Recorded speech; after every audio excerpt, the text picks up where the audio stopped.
포털 사이트에 논문 컨설팅이라고 검색해봤습니다. 여러 업체가 나오고 이용 후기도 쉽게 찾아볼 수 있습니다. 전화로 문의해봤습니다.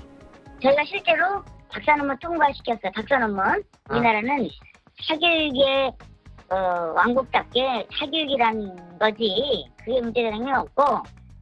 AI 사용은 교수가 눈치채지 못할 정도로만 해야 한다며 대필도 가능하다고 합니다.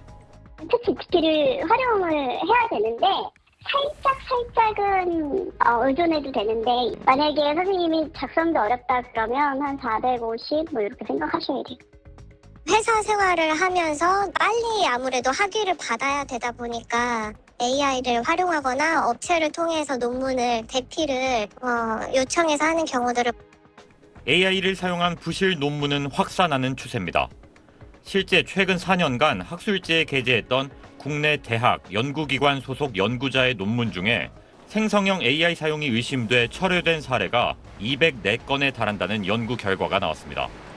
특히 204건 가운데 165건은 논문 대필업체가 AI를 이용해 대신 작성했을 가능성이 높은 사례로 분류됐습니다.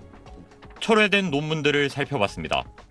주로 지도교수인 교신 저자의 메일 주소가 정체를 알 수 없는 유령 계정인 경우가 여러 건 발견됐습니다. 또 논문 제출 과정에서 승인되지 않은 제3자가 개입했을 가능성이 있다.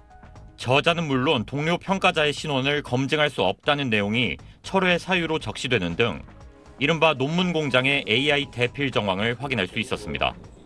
이런 상황에도 AI 활용 지침이나 윤리 규범은 제대로 마련돼 있지 않습니다. 중앙부처를 중심으로 AI 활용 윤리 가이드라인의 조속한 개발과 투명한 정보 공개가 필요할 것으로 생각됩니다. 지난해 대학교육협의회 조사에선 131개 대학 중 생성형 AI에 대한 가이드라인을 마련한 곳이 30곳에 불과했습니다. 이마저도 비판적 사고로 사실 확인을 철저히 하라는 식의 원론적 내용에 그치고 있습니다. SBS 장민성입니다. 서울대학교 자연과학대학 건물의 한 강의실. 지난달 이 강의실 컴퓨터를 이용해 대면 방식으로 치러진 교양 수업 시험에서 부정행위가 벌어졌습니다. 30여 명의 경영학과 분반 학생들이 기본적인 코딩 방법을 익히고 실습하는 기초교양 수업 중간고사였는데 학생들 일부가 챗GPT에 접속한 상태로 시험 문제를 푼 정황이 드러난 겁니다. 문제풀이 과정에 AI를 활용하면 안 되는 시험이었습니다. 조교가 이렇게 좀 의심스러워서 내신고 공지를 했던 것 같아요. 그래서 2명 정도 학생이 자진신고를 했는데 부정행위를 자진신고한 2명 외에 다른 학생 일부도 AI를 활용한 걸로 알려졌습니다. 해당 과목 교수는 시험 무효를 공지하는 한편 관리감독 절차를 강화해 이번 주 재시험을 치르겠다고 밝혔습니다.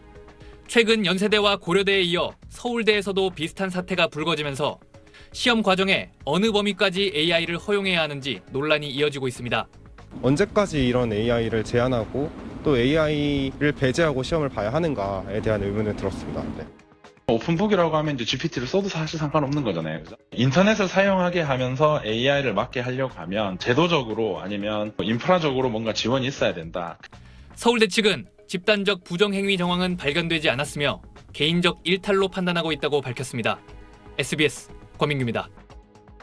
연세대학교 3학년 학생들이 듣는 생성형 인공지능 챗 GPT 관련 교양 수업 중간고사에서 다수의 부정행위가 확인됐다는 글이 지난달 29일 연세대학교 게시판에 올라왔습니다.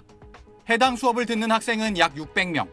이 가운데 40명이 지난달 15일 진행된 비대면 중간고사에서 허용되지 않은 챗 GPT 등을 이용해 답안을 작성한 걸로 드러났습니다. 부정행위를 막기 위해 시험 시간 동안 컴퓨터 화면과 학생의 얼굴과 손이 나오는 영상을 찍도록 했는데 화면에 다른 프로그램을 띄우거나 다른 곳을 응시하는 모습이 포착된 겁니다. 학교 측은 추가 부정행위자가 있는지 조사하면서 AI 활용 대책 마련에 나섰습니다.